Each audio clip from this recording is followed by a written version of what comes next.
welcome back to the Grimm Chronicles. My name is Kathy Grimm and the channel is the Grimm Reader. Can we get enough Grimm? Apparently not. And so this is the first one of the new year, the first Grimm Chronicles of 2022. Yay! And I'm going to chat a little bit about the reading over the past week. And I should have kind of gotten these ready to go, but sorry. So unfortunately I didn't quite make it. I'm not quite finished with the Leopard, which leaves me at a loss as to whether I should talk a lot about it or save it till I'm done. Oh, I'll do what I always do, which is chat a little bit now and a little bit later. I'm almost at the end. Didn't quite make it. And I do think it's very good. So, you know, it's written in the late 50s, about 1860s, 19th century, mainly Sicily, but then all of Italy. And to be honest, I know very little about the history of Sicily. I didn't know that it was part of the Bourbon Empire, I guess, at some point, the Bourbon state of Naples and Sicily. And so it is sort of like about, in a very broad way, the nobility in decline, and it's also about kind of on the horizon we see the unified Italy appearing somewhat, and it's about people's attitudes towards that in a certain sense, but also basically the life of this one noble family, and specifically the patriarch of that family, Don Fabrizio, a Sicilian prince. And so within that framework, it is an excellent novel, and it's, you know, it's compelling, and the characterizations, but I am finding myself a little bit sort of missing strong women figures in this world, which is partly because of that world. I mean, it was patriarchal, extremely so. I mean, parts of Sicily probably still are, and you know, the mafia and this obsession with sort of an ultra manliness and masculinity that becomes kind of almost silly from a, you know, feminist perspective, but also kind of dangerous or patriarchal and you know, unappealing for those reasons.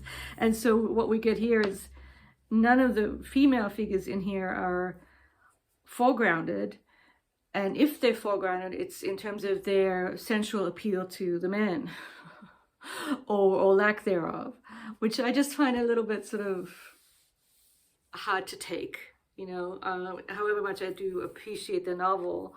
I mean, it's almost like I'd prefer, you know, I had no problem with things like, you know, my favorite book of last year, Blood Meridian, where, I mean, there were hardly any women in there. I prefer that kind of, and then, I mean, there were, but they were sort of like a lot of the people. I mean, a lot of the indigenous people in that work are, you know, on the periphery of the narrative for sure. But here we sort of see a little bit of how the women are there for men's pleasure.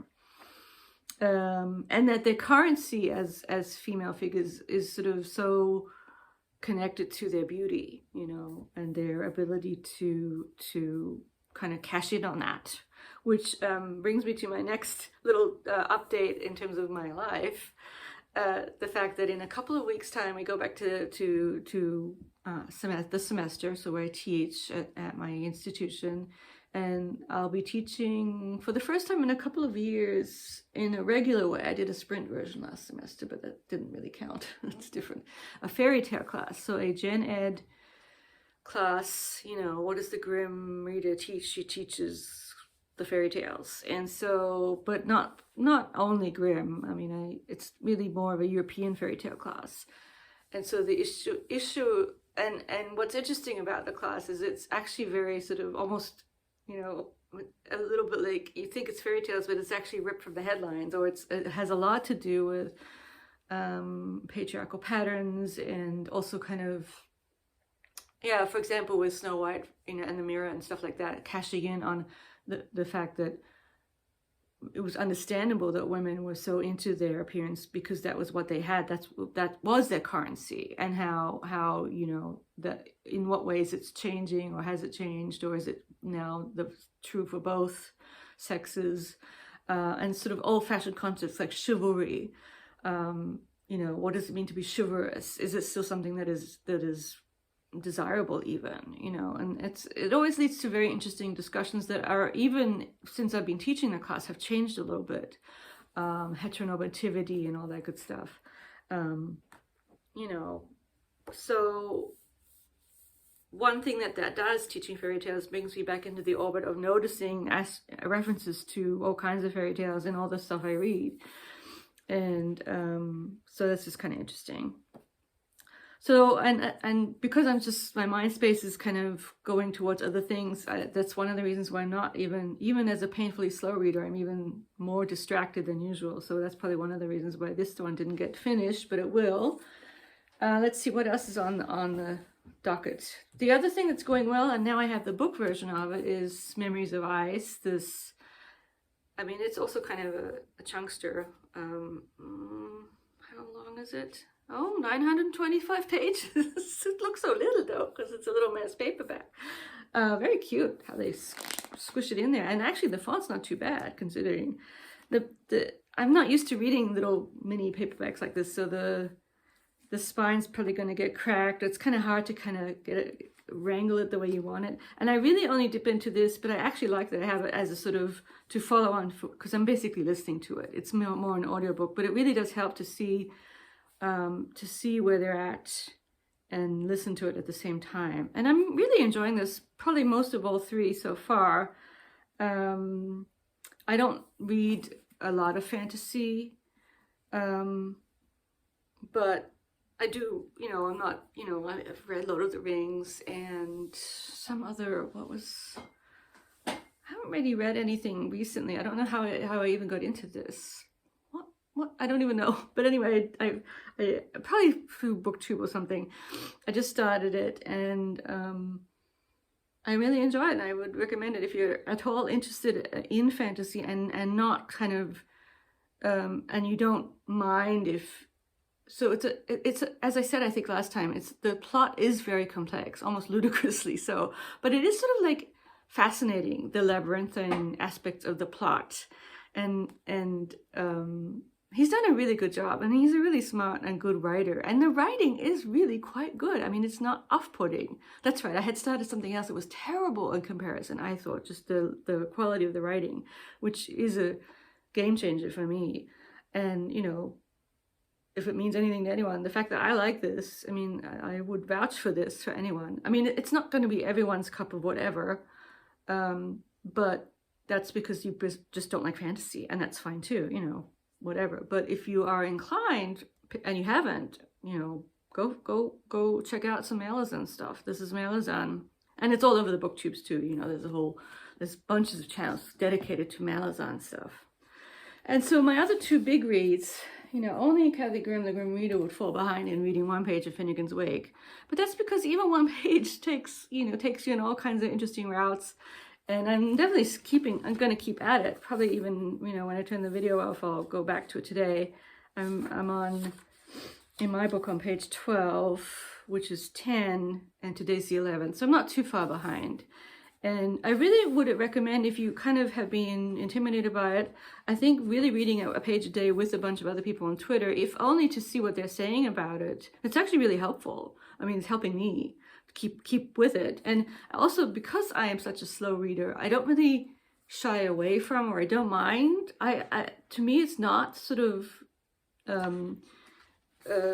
what's the word, inconceivable that we actually do take 628 days to read this, which is, you know, what is that, 2 years? So be it. You know, God willing, we're all still here by then, which these days, who knows. But so I'm not giving up, but you know, it's going to be a little bit hard. So, but this one, I think I'm going to try my best to continue with. And I am really, really still committed to reading this one. This is the one that I'm prepared to sort of set aside if I just get too stressed with everything. And I'm hoping, and I think because of the way, so Miss Macintosh is a very strange book. You know, it's very long, it has very long sentences, and it's really just, all it seems to be is she enters into the minds of her characters in a kind of stream of consciousness way, but it's a strange stream of consciousness. I'd have to go back and read more of other people's stream of consciousnesses, because my sense is that it's still connected to a narrator. It's this sort of narrator doing it, which, I mean, all stream of consciousness is that, of course, but it's something, I'm not quite sure how to explain it, but and also, for one thing, you're never, so for example, now for a while we've been in the head of the bus driver, which was hilarious, and now we've entered into a sort of most sad, so we've entered into the lady, the person in the book who's narrating, Vera, the daughter, she's on this bus, and there are two other people on the bus besides the crazy drunk bus driver. And so we've entered into his mind, but it's also always interwoven with her mind, I think is what I'm trying to say. And now we've entered into she's looking at the female, the young couple, and the woman is young, and she has very strange clothing, which we find out right on the first page, or the way it's described at least. And she's pregnant. She's highly pregnant. And so now we're entering into her mind, and we kind of get her narrative. And so even in the frame of the book, is it her narrative? Or is it Vera kind of constructing her narrative within the frame of the book? Or is it just her own stream of consciousness? And, there's a section that I was just looking at where it does sort of ask about that. Who's dreaming? Yeah, here. Perhaps I slept, but the pregnant girl had awakened, and I seemed to hear her crying in my dreams. Perhaps she dreamed, and it was I who was awake. Perhaps it was a border world between the waking and the sleeping, for many things were said which would not be said by those who knew what they were saying, etc., etc. And so that's actually one of the main themes, which I'm sure turns a lot of people off, but not me. This sort of liminal state of everything is in flux: reality, dream, reality, irreality, waking, sleeping, death, life. It's constantly being negotiated in interesting, weird, wacky, not what you'd expect ways. And I mean, I'll have to come back to you guys. I mean, this will be with us for a long time, as to why I like it still. It hasn't turned me off. Because it is a little bit hard to say, because it's so not plot driven. It's the writing. I do think the writing is excellent. I think it's some of the sentences, I think it's on par with some of the best stuff I've recently read. So I think that's probably it. But my point with why I think it might be okay to set it aside if I need to, knowing that I want to come back to it, is that I don't think it doesn't really matter that much if I'll just remember, okay, she's in the bus and she's looking at this girl who's pregnant young woman, and that's where we're at, sort of, and we're going to enter back into that world. So I do think there's ways where you can come back into it, and I've sort of seen around on the internet people saying that you can just open it up at any page and start reading, which, completist as I am, however much of a slow reader, I'm going to do that. I'm not going to do that. I'm going to read on. There was some funny Twitter comments about, because I've been constantly updating the few pages that I read. And I updated like 76 and then 80 something or something like that. And someone said, of 1,198 pages? And I'm thinking, yep, exactly. I'm not even at the 98. I'm almost at 100. But that means I still have, what is it? Over 1,000 pages to go. And, we'll see. I'm committed until I'm not committed. I mean, another aspect of this text that I almost find sort of magical or weird is that it is, it's soporific in the best possible sense. So I'll sit here, because it's such a heavy thing, I can't really read it anywhere else other than at my desk. And I will tend to fall asleep. I've had some really nice desk naps. And if you're a true grad student, whatever, you learn the wonderful technique of taking a nap on your desk, just putting your head down. And it is kind of hilarious how you wake up and you're like, where am I? Is this a dream? This sort of liminal state that you yourself enter because it's caused by the reading of this book, which I could see that might also be a turnoff. And it reminds me a little bit of a book that I actually did set aside not to come back to, I thought. And it's true, I never came back to it, but yeah, I never know, although I may have even gotten rid of it. And was sort of similar in a certain sense, because it was Duck's Newburyport, Lucy Ellmann's long tome that was apparently just one sentence, and it was 900 pages long. And so I think there's similarities just because of the uniqueness and the length and all of that stuff.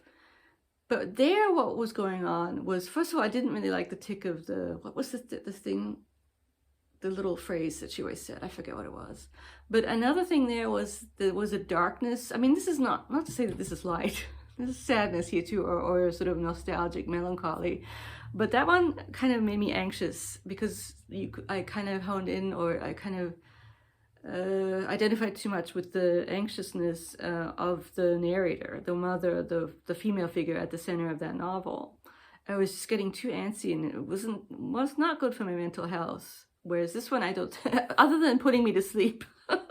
But it's not because it's boring. It's just that it's sort of, it's like a lullaby. It lulls you. It's sort of, these long sentences about sort of nature descriptions or things. It's not edge of your seat reading. It's the opposite, but it's still delightful or magical or a unique experience. And I love the writing. I'm not bored. I'm not falling asleep because I'm bored. It's more that I'm just sort of almost calm enough to fall asleep, if that makes any sense. So I'm still, and I still think it's a fantastic project that she's embarked on here with this maximalist novel. So, but I might be putting it aside. I'll keep you abreast of updates regarding that. And of course, even though I'm talking about how I'm not going to get to all of these things, I still think that. So yeah, let me explain what I'm saying here. So these two, Finnegan's Wake, the hardest book ever, and Macintosh, I'm considering them projects as opposed to books that I'm reading. And you know, the FW project and the Macintosh project of things that will take me a long time, but that's okay. And that I'm even sort of checking off that I've done my allotment for that day. They're not it's not a normal type of reading. And so that's why I'm sort of almost not considering them as books I'm reading to talk to you. You know, they're ongoing projects, and so that might mean that I might not mention them for a week or so because they're just there, and I don't have that much to say about them for certain. But it doesn't mean that it doesn't mean that I won't make videos, because I'll be reading other things, and it doesn't mean that I've stopped either. And if I do stop, I'll let you guys know. Of course, I don't care. I'm honest. I mean, I'm not going to pretend. Why would I? And so once I finish with this one, the question will be, well, what will I read next? And of course, we always think about what's going to be next. And I've sort of pulled a few things off the shelf that are in their sort of realm of possibilities, depending on what I feel like. For some reason, and I think it's related to one of my top reads from last year. And this is a book that I think I got myself last Christmas, and it's a comic book. It's a graphic memoir or biography of David Bowie. So I think this might be a nice, easy. Plus, I am interested in Bowie. I mean, I think his, all the German connections. I'm not sure if I can take these. Oh gosh. Yeah, it's interesting, the artwork. I'm not a big graphic novel reader, so it's like, oh, okay, but actually it looks interesting. Yeah. So anyway, this would go fair. Oh gosh, it's got an introduction by Neil Gaiman. That's interesting. I guess he has graphic novels connections too. So yeah, so that's one thing that I might try and get done, because that should go fairly quickly. Stardust, Ray Guns, and Moon Age Daydreams. Okay. And then completely different stuff here that I've pulled from my shelves. So one sort of, it's not really a project, but I do have a weird fascination with birds. And even though I'm not really out in nature that much, I do like birds a lot. I'm not really a bird or anything, but when I see like a woodpecker or something, and when I've a couple of times I've seen the bigger ones, the pileated ones, I'm like, ooh, it's exciting. So I had this idea of reading books that focus on birds, and except I'm not going to read Goldfinch unless someone tells me that I need to read the Donna Tartt book. I don't want to read it. I don't know. I just don't think. I don't know. Secret History was okay. I don't know. Tell me if you've liked the Goldfinch. But one book that comes to mind is T.H. White. I really liked loved even the first installment of the Arthur books that he wrote, Once and Future King. And the first episode, I forget what that one's called. They're a group of books. And he's a really interesting person. I would like to find out more about him. But he did write this about a goshawk, the goshawk. What is it that binds human beings to other animals? Oh, he also wrote something called Miss Masham's Repose, which reminds me of Miss Macintosh. I didn't know about that. So this is one option. I have another bird book from NYRB, The Peregrine, which I also got because I love the covers of these bird books, but I thought this would be something. I'm not happy with the fact that it looks like the binding's coming apart on it. Not good. Yeah. Oh, Terence Hansberry White was his name. I especially like the first installment of the Sword in the Stone, where little Art is growing up, and because part of that was Merlin, I think Merlin was, putting him into the mind of animals, and I always thought it was very memorable and interesting. So that's one thing that I might pick up depending on how things go. Another one that kind of, well, in a certain sense, this is like this too. So you're reading a very patriarchal book alongside Miss Macintosh, which really foregrounds female figures in interesting ways and unusual ways, and is written by a woman. And then sort of to go along with that would be Turgenev's great little novel here. And also another thing I'm looking at is lengths because of my project and my work. And it's a slim little thing here, Turgenev's Father and Sons, which would be, I'm sure I'm almost 100% positive I like this, or perhaps even love it. Most of the Russian stuff I really like a lot. And so, yeah, that's another option. And then the other NYRB book that, because it's kind of short, but will be very interesting. And so on the one hand, I'm interested in birds and bird books that focus on birds in terms of, I mean, both of those aren't really fiction. Even The Peregrine's not fiction either. But then also colors. It's so funny. So colors are interesting too, or sort of thinking about colors. And like even today on Twitter, on one of my Twitter accounts, someone said that in German, there's two words, they use the English term pink. I'm even looking at my sweater. It was not on purpose that I wore this. And then the actual German, there's another German word called rosa, R-O-S-A. And it turns out, I thought they were both the same color, but no. German Twitter told me that rosa is sort of a pale pink, like from a cherry blossom or something. And pink, when Germans use pink, they mean a very vibrant, neon, bright pink. And so there was a back and forth about that, and someone had written a dissertation on this whole topic of pink and rosa. And then there's another German word called purpur, P-U-R, which is not purple. Sorry to be all into the German stuff, because purple in German is lila, L-I-L-A, and P-U-R, purpur, is more purplish red. Anyway, colors are fascinating too. Their naming of them, like linguistically, they're interesting, and also just as phenomenon, they're interesting. Which brings me to the book that I might read, which is On Being Blue by William Gass, who I've never read. I'm very interested in reading some Gass. The Tunnel, I think, is one of his. I think, am I right there? Yeah. And I know that he has written one of the introductions for Gaddis, I think, too. And so blue is interesting because of all these connections to other realms, including sadness and sex, like blue movies, I guess. Yeah.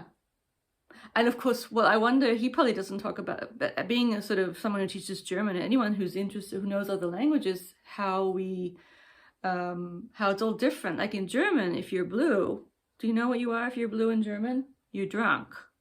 You're full of alcohol. Bist du blau? Are you drunk? Is what you say.